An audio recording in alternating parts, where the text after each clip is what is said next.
Le restaurant Parmesan et Haggerty sont fiers de vous présenter Passion Auto Rétro.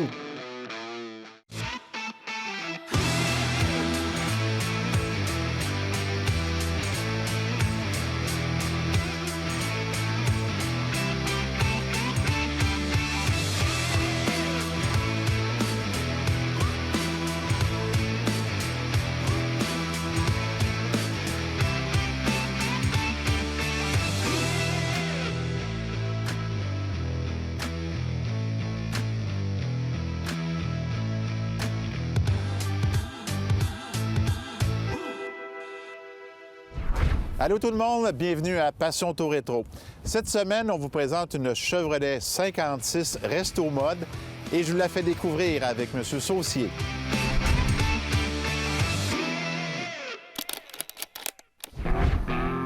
Après une année faste pour Chevrolet en 1955, car les acheteurs ont apprécié la nouvelle carrosserie, un remodelage mineur fait son apparition en 1956. Les parties avant et arrière sont redessinées avec un look Cadillac afin d'attirer les acheteurs. Le tuyau de remplissage d'essence est dissimulé sous le feu rouge arrière gauche et les bandes de chrome sont plus nombreuses. Les combinaisons de couleurs deux tons sont également plus proéminentes. L'intérieur bénéficie également d'une finition plus cossue.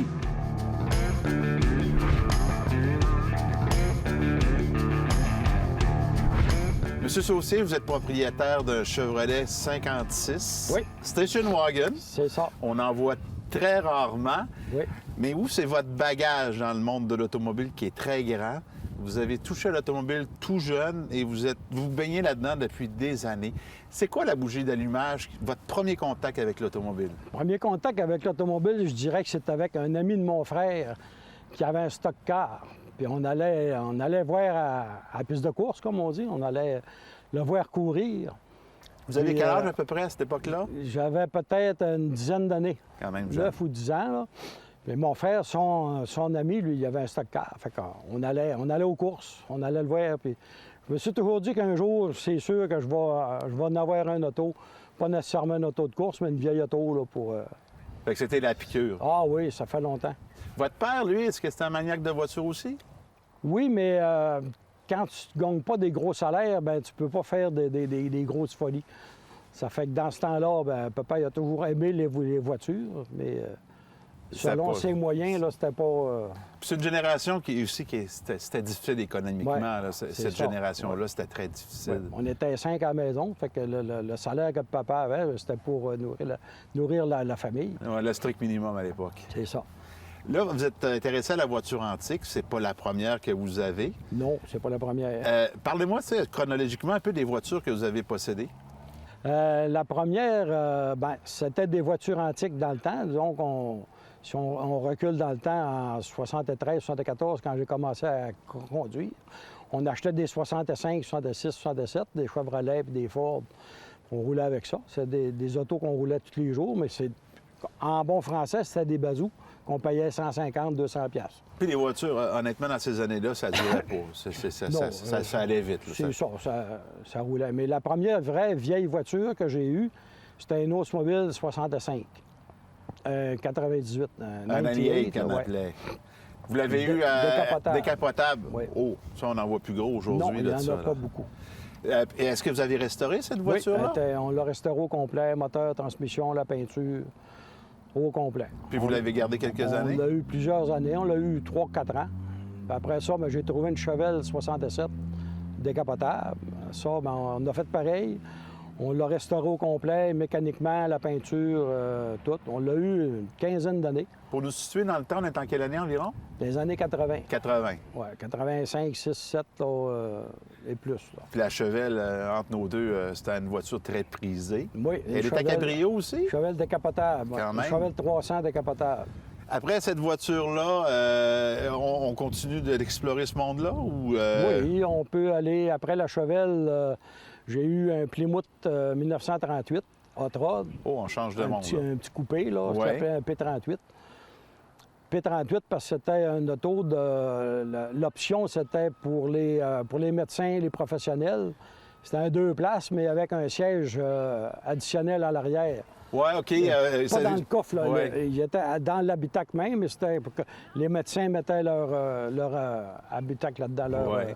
Ils appelaient ça, je pense que les compagnies appelaient ça le business scoop. Oui, business scoop, oui. Ouais, c'était vraiment adapté pour les voyageurs et les médecins, les Celui-là, professionnels. quand on s'en est départi, mais je l'ai vendu en Angleterre. Quand même, il faut avoir Sur quand eBay, même sur des bons eBay, contacts. ouais. Non, sur eBay, là, le monde bide là-dessus, puis il ramasse, comme on dit. Après ça, ben, j'ai eu un Mustang 77. Un Mustang 77. C'est une vie bien remplie que vous avez eue? Oui. Ben, j'aime ça changer de voiture. Un Mustang 77, un petit, de base, 3 vitesses à clutch avec un 6 cylindres. Celui-là, on l'a ramassé sur le bord de la rue. On était à Cleveland, chez ma sœur, puis avec mon ami Michel Martin, on était en voyage par là. À un moment donné, on regarde des petites annonces, Mustang à vendre, à prix abordable. On va voir le char, puis il me plaisait. Il donnait un compte au monsieur. Puis la semaine d'après, ben, on était en campeur. Et la semaine d'après, moi, je suis retourné en avion, chercher le Mustang, puis ramener ça à la maison.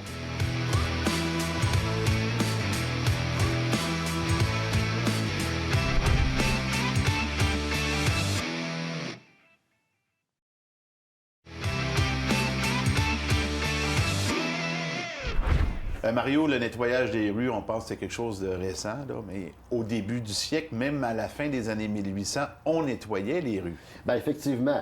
Encore aujourd'hui, qui n'est pas content au printemps de voir passer le fameux balai de rue pour nettoyer ce que l'hiver nous a laissé? Effectivement, un beau cadeau d'habitude. Donc, cette année, j'ai eu l'idée, j'ai dit, coudonc, ça a commencé quand et où ce fameux balai de rue? Il y a eu sûrement un début quelque part. Oui, effectivement, les chevaux étaient problématiques. On peut le voir quand on va dans le Vieux-Québec, ils ont des couches, mais ça n'a pas toujours été le cas. Non, donc, ça prenait quelqu'un pour nettoyer ce que les animaux nous laissaient. Après ça, c'était les voitures ou carrément les êtres humains ou la nature. Bref, on faisait le travail manuellement à l'époque. Hein. On avait une petite pelle, un balai, une petite chaudière. Après ça, on a eu les vélos intégrés à ça. La base. La base, oui. Après ça, ben, un peu plus tard, les villes se sont dotées de systèmes d'aqueducs. Donc, on a eu l'eau. Avec l'eau, on avait des boyaux, on avait de la pression, on pouvait nettoyer, mais on était limité dans une zone. On ne pouvait pas faire un quartier, une ville au complet avec ça. Donc, un peu plus tard, au début, on est arrivé en 1903 où on a dessiné la première machine, appelons ça une machine. Est-ce que c'est une machine tirée par des chevaux ou une machine... Il y en a eu tirée par des chevaux, mais encore là, on était à l'époque un peu plus mécanique. Okay. Mais quand on parle de machine un peu structurée, là, à moteur, à vapeur, je devrais dire même, a été créée par John Muir à New York. Et elle a été vendue, elle, à la ville de Boise, qui est en Idaho. Un peu bizarre parce qu'on n'est pas dans les grands centres, mais non. Bref, l'entrée s'est faite là. Et par la suite, l'évolution de ces machines-là a été reprise par la compagnie Elgins, qui est devenue, en somme, la référence. Oui, c'est devenu le leader. Le leader, parce qu'eux ont créé une multitude de modèles de toutes sortes. Des petits, des gros, à brosse, à jet, ils ont tout créé. On a touché à peu près à tous les styles, et même ça a développé plus tard là, sur la Zamboni. Mais on n'ira pas là pour tout de suite. Donc, ce qu'il faut retenir de tout ça, c'est que l'évolution s'est passée sur une grande période d'années. Même aujourd'hui encore, on en voit passer, puis c'est jamais le même modèle. On dirait qu'il change de modèle pratiquement aux 2-3 ans. Donc, du simple modèle de pelle, on a passé par l'eau, le vacuum, les brosses. Bref, c'est une belle continuité, un peu banale, mais quand même très nécessaire aujourd'hui. En tout cas, j'ai appris vraiment des choses. Je ne savais pas qu'on nettoyait les rues en 1880 avec des chevaux et des brosses automatisées par la traction. En tout cas, ça m'impressionne. Puis merci encore, Mario, c'était très intéressant. Merci beaucoup. Ce segment vous a été présenté par V8 Passion et les belles autos d'hier.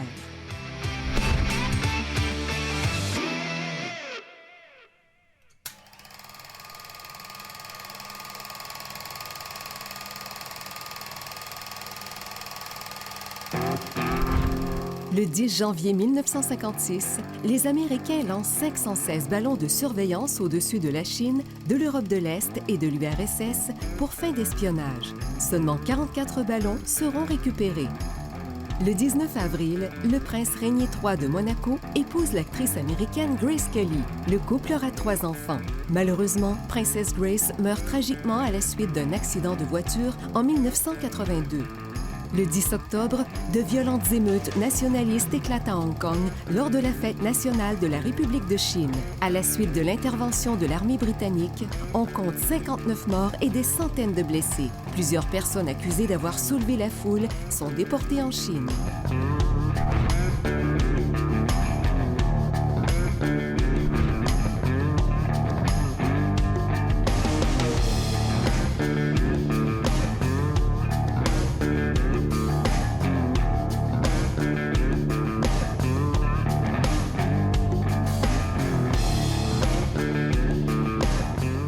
Monsieur Saucier, tantôt on a vu toute votre histoire, votre jeunesse et tous les véhicules antiques et hot-rod que vous avez possédés. On en avait pour une émission complète. Oui. Et là, on va se concentrer un peu sur le 56 qui est devant nous, qui est très beau, réussi, sobre. Et c'est un véhicule que j'adore.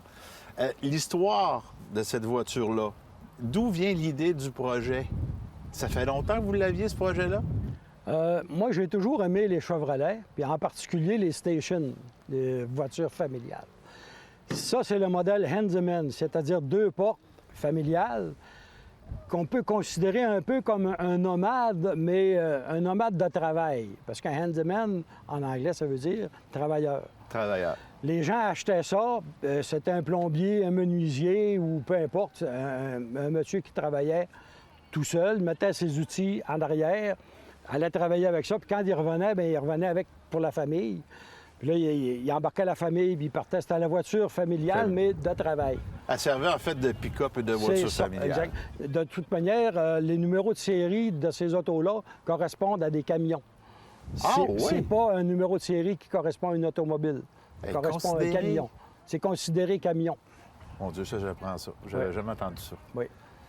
Là, la voiture, vous la trouvez où? On l'a trouvée sur Internet, pas sur eBay, sur Kijiji. C'est un de mes amis qui avait dit ça. Va donc voir telle annonce à telle place à Calgary, en Alberta. Il y a un beau station. Mais plusieurs personnes l'avaient vu, mais personne ne pesait sur le piton pour l'acheter. Fait qu'à un moment donné, mon ami Gervais Villeneuve, il dit achète-le donc. Il dit pourquoi j'essaie de vendre mon autre 56. Ben, Digard, il dit achète-le, mais tu l'as acheté, là, ça va être plus facile de vendre ton autre. C'est exactement ça qui est arrivé. Fait que on l'a acheté, on l'a fait livrer. J'ai acheté une photo, là. Quand on l'a acheté, j'ai acheté une photo. OK, vous avez... J'ai pas monté à Calgary pour voir l'auto, je l'ai pas essayé. Donc, c'est la confiance, on se fie au vendeur. Ça fait que là, le vendeur, il n'a pas de problème. Il roule, mais il a besoin d'amour. Il avait beaucoup d'amour. Il avait besoin de beaucoup d'amour. Mais la peinture, l'intérieur, la cosmétique, j'ai rien fait, j'ai rien touché. Moi, j'ai refait la mécanique. On a mis des freins à disque, on a mis une transmission automatique avec un moteur récent, LS. Un resto mode, en quelque sorte. En tant que tel. Fait que tout ce qui est en dessous du véhicule, on est dans le moderne. On est dans le moderne, oui. Et tout ce qui est esthétique et carrosserie, on est dans le vintage. Dans le vintage, oui, exactement. Parce que la peinture a 20 ans, puis c'est pas une peinture qui a été refaite, rien. Moi, j'ai fait des petites retouches, là, au pinceau, comme on dit. Bien, il y avait des petites écailles, là. Mais c'est pas quelque chose que j'ai fait repeinturer à grandeur. À du vécu, là, puis c'est comme ça. C'est comme ça, je trouve ça beau. Côté mécanique. Oui. C'est un hot rod, donc ça performe. Oui. Quelle mécanique vous avez choisi, puis pourquoi? Mécanique GM, parce que dans ces modèles-là, là, GM, tu es capable de mettre absolument n'importe quoi que GM a produit dans les 20 dernières années. Que ce soit un moteur, un small block GM, un gros bloc GM, un modèle récent comme un LS que j'ai mis dedans, bien, c'est un LS, c'est un 4.8, c'est une base de LS. Fait que tu es capable d'acheter tous les adapteurs. Il n'y a rien de fité, comme on dit, là, artisanal. C'est toutes des pièces machinées, boulonnées. C'est fait pour aller long. Donc, c'est compatible dans le sens qu'on peut adapter, puis on a vraiment la transmission ou le moteur qui vient avec. Exactement. Comme les freins à disque, c'est des freins à disque de Chevelle 69. Et ça boulonne directement sur les spindles, sur les tables de roue. C'est fait pour aller long. Mais il fallait les trouver quand même. Non, ça se vend un peu partout. Summit Racing, après ça. Tous les distributeurs de pièces GM Performance, tu es capable d'avoir ça partout. Puis même les distributeurs locaux là, de pièces de frein, là, on est tous capables d'avoir là. Ah, quand même, c'est quand même pas si difficile que ça, c'est dans pas le si fond. difficile que ça. C'est un peu plus cher, par contre, parce que c'est des pièces qu'on achète. Puis si on va aux États-Unis, c'est beaucoup moins cher. Mais c'est d'y aller. C'est toujours ça le problème, surtout dans les temps qui courent. Exactement. Transmission, elle, si on parle d'une transmission de... Moi, j'ai acheté un camion, OK. un 2003, qui était, je dirais pas abandonné, mais en mauvais état. La carrosserie était vraiment brisée. Ça fait que j'ai ramassé le moteur de transmission. On a refait le moteur à neuf chez un professionnel. La transmission, on l'a envoyé chez un monsieur qui remonte des transmissions à neuf. Puis après ça, bien, là, on a tout installé ça directement dedans. Et le résultat, une voiture vintage avec ça. une mécanique performante puis bien du plaisir. Exactement. Moins de troubles possible.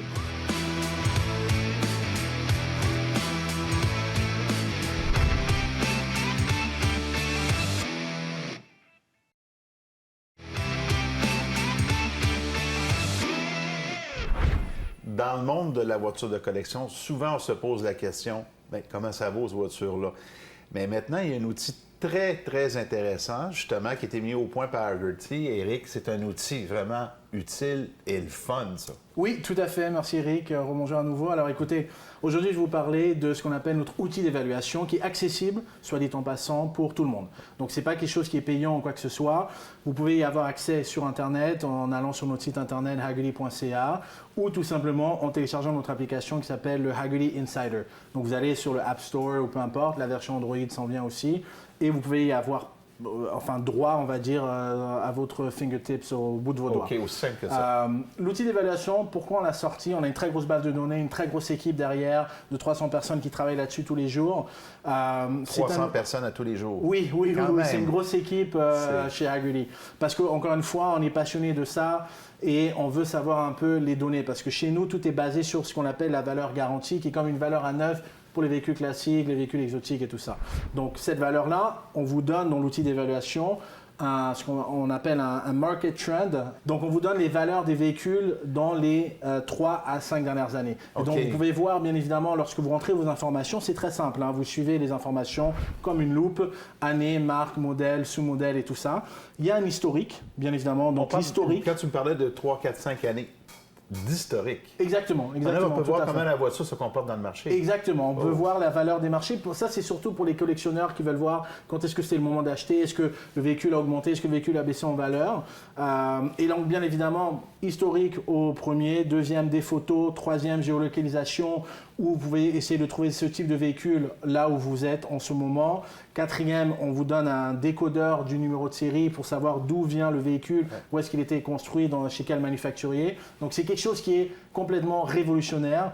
Et bien évidemment, dans l'application, si vous êtes fan pour aller à des encans, des auctions, vous pouvez avoir accès à tout ce qui se passe dans le monde entier en ce moment sur votre application. C'est vraiment impressionnant. Oui, bien sûr. En fait, on a tout. Il ne manque rien. Oui. Il y a également quelque chose d'autre que vous travaillez. Vous êtes innovateur. Oui, tout à fait. Il y a un club ou quelque chose qui s'en vient aussi. Oui, merci Eric, vous vous y connaissez un peu. Alors, je vois que on fait des bonnes recherches. Vous faites des bonnes recherches. Alors, ce qui s'en vient dans quelques mois, mais je vous en dirai plus dans quelques mois, c'est ce qu'on appelle le club de conducteurs Hagerty. Alors, le club de conducteurs Hagerty, le Hagerty Drivers Club, ça vous donne accès bien évidemment à notre assistance routière qui se différencie du monde entier parce qu'elle se spécialise sur le véhicule et en fonction de l'option que vous prenez, vous pouvez bien évidemment couvrir tous les véhicules, pas juste les classiques dans la maison. Vous avez accès à des rabais, vous avez accès à des événements virtuels, vous avez accès à plein de, on va dire, de contenus visuels tels que souscription à MotoTrend, Top Gear pendant 1 an. C'est un club pour les passionnés et on termine bien évidemment avec l'accès à notre magazine 6 fois par année avec Jay Leno et Wade Carini qui écrivent dedans pour nous. Dans le fond, vous créez une belle communauté où tout le monde va se retrouver et on va avoir tout ce qu'on veut. Dans une place spécifique. Oui, tout à fait, Eric. Le but, c'est d'être une communauté, c'est de transmettre cette passion qu'on a pour les véhicules à la prochaine génération. Et c'est vraiment une communauté où tous les gens, c'est comme un one-stop place. Si vous avez des questions sur votre véhicule, vous voulez parler de vente, vous voulez parler de, on va dire, d'évaluation, d'outils, vous voulez parler de n'importe quoi, d'un show, vous avez besoin de ci, de ça, c'est ce qu'on a créé avec justement ce club de conducteurs automobiles. Honnêtement, chapeau. Merci beaucoup. Très beau produit. Merci. C'est à venir là, au cours de la prochaine année. Exactement, ça s'en vient au Québec, ouais. Merci, Eric. Merci à vous, à très bientôt. À bientôt. Ce segment vous a été présenté par Hagerty, assurance de voitures classiques.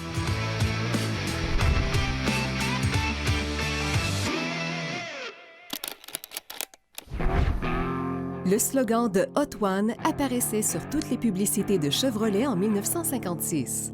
Les modèles se déclinaient en 3 séries, 150, 210 et Bel Air, disponibles en version sedan et hardtop 2 et 4 portes, et familiale 2 et 4 portes de 6 ou 9 passagers. Dans la série Bel Air, on retrouvait une version décapotable et une familiale sport 2 portières du nom de Nomade. Côté mécanique, on pouvait se procurer un 6 cylindres en ligne de 235 pouces cubes, développant 140 chevaux, ou un V8 de 265 pouces cubes, bon pour 162 ou 180 chevaux. Pour les transmissions, le client avait le choix entre la manuelle 3 vitesses avec surmultiplication en option et l'automatique Power Glide à 2 vitesses. Plus de 1 563 729 Chevrolet furent fabriqués en 1956. De ce nombre, plus de 166 000 étaient des familiales. Les prix s'échelonnaient de 1 734 $ à 2 608 $.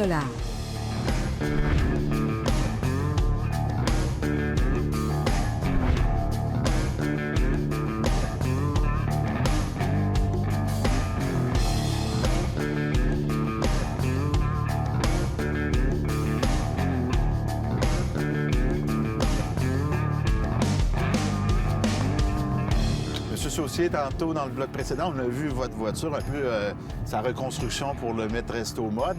On va parler un peu d'anecdotes parce que vous avez voyagé énormément avec vos voitures tout au long de votre vie. Oui. Vous avez des anecdotes là, aux États-Unis qui se sont passées? Quelques-unes. Quelques-unes, mais j'aimerais qu'on commence par la Thunderbird que j'ai trouvée vraiment assez spéciale. Oui, la Thunderbird à mon épouse, à Nicole. Oui. Ouais. Quand on est allé la chercher, on était au Texas. Encore une photo qu'on avait achetée sur Internet. Fait qu'on prend l'avion, on va au Texas, on achète l'auto, on s'en revient. Mais il fallait envoyer le bon d'achat qu'on avait eu avec les enregistrements à la douane, à Détroit. Pour le contrôle. Pour le contrôle, fait, parce qu'on passait par Détroit, Windsor pour s'en revenir ici. Arrivé à Détroit, là, on a eu une petite inconvénient, c'est que il y avait des travaux. On n'a pas été capable de passer par la douane américaine avant, parce que là, il faut dire aux Américains qu'on sort un auto des États-Unis puis qu'on la rentre au Canada, puis qu'elle va devenir notre possession au Canada. On évite du trouble en le faisant de même. On peut passer tout droit, ça va faire pareil, mais il y a toujours des petits problèmes qui peuvent survenir. Fait que là, on n'a pas été capable de passer à la douane. Bien, on est rendu sur le Peace Bridge, le pont de la Paix. On traverse, on arrive au Canada, puis on dit aux douaniers canadiens qu'il faut retourner aux États-Unis parce qu'on n'a pas passé. Le douanier canadien, aucun problème. Il nous met une feuille 8,5 par 11 qui a écrit qu'on n'a pas mis les pieds au Canada. Il nous met ça après le wiper. Retourne aux États-Unis. Mais là, on arrive aux États-Unis, le douanier nous demande « D'où venez-vous? » Ben, on arrive de Houston au Texas, San Antonio. On retourne aux États-Unis. Ben, là, monsieur douanier, il dit non, il dit, t'arrives du Canada. Mais là, on a beau lui dire, faire signe dans la vitre, il y a un papier. Le douanier, oh, un instant, il avait la main sur le gun. Ah oui, la main sur le gun, un instant. Oh boy! Nicole, elle avait tous les papiers là, nécessaires à passer aux douanes, elle avait ça dans les mains. Elle est venue pour lui tendre ça, elle dit, oh, one moment, please. Là, c'était sérieux encore. Oh boy. Ça ne bougeait plus. Fait on a essayé d'expliquer. Finalement, ben, ils ont fait venir une personne un peu plus gradée que le monsieur qui était dans la petite cabane. Là. Que lui, il faisait juste appliquer les règlements. Lui nous a pris à part, puis ça a très bien été. Ça a pris 5 minutes, passer à la douane, passer les papiers. Fait que on s'est en revenu. Mais tu sais, presque pointé un revolver parce C'est- qu'on voulait passer à la douane. Là. C'est un peu... Mettons un petit peu amplifié pour les circonstances, oui, on pourrait oui, dire. oui, oui. En terminant, une autre petite anecdote qui se sont passées dans les dernières années en voyageant. En voyageant avec la Chevelle 67, Pourquoi pas? oui. On part pour les États-Unis. Ma soeur demeure à Cleveland. Fait qu'on passe toujours par les Mille-Îles, Thousand Island en Ontario. Avant d'arriver au pont des Mille-Îles, avant de passer aux douanes, le moteur se met à surchauffer puis arrête, mais parce qu'il y a une file, ils font des travaux sur le pont. Ah, Mais là, on arrête le moteur, mais il ne veut plus repartir. Ça ne marche plus, son affaire. Non, Il y a eu moi, chaud, là. Il y a eu chaud, là. Moi, je ne pars plus. Puis dans ce temps-là, on se couche en dessous de la voiture, puis on prend un tournevis, puis on va jumper le courant, comme on dit en bon français. Mais là, ma blonde a dit, tu peux pas y aller, il y a plein de chars partout, puis tout. Mais j'ai dit, on bouge pas. On bouge pas, puis il y avait 3 véhicules de large. Aïe. On descendait par là. c'est pas pour aider, ça. Fait que là, ben, moi, je débarque, prends un tournevis.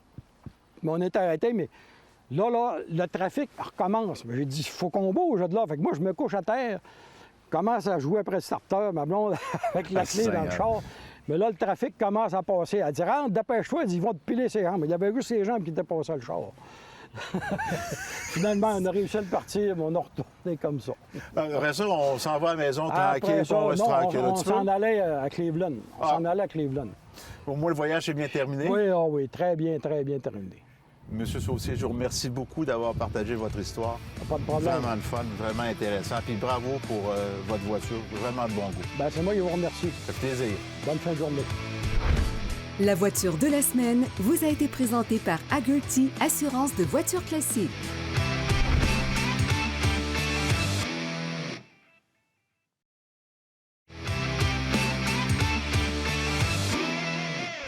C'était Éric Fortier. Eh bien, j'espère que vous avez apprécié la découverte de notre Chevrolet 56. Au nom de toute l'équipe, je vous souhaite une bonne semaine. Je vous donne rendez-vous la semaine prochaine pour une autre émission Passion Auto Rétro. V8 Passion est fier de vous avoir présenté Passion Auto Rétro.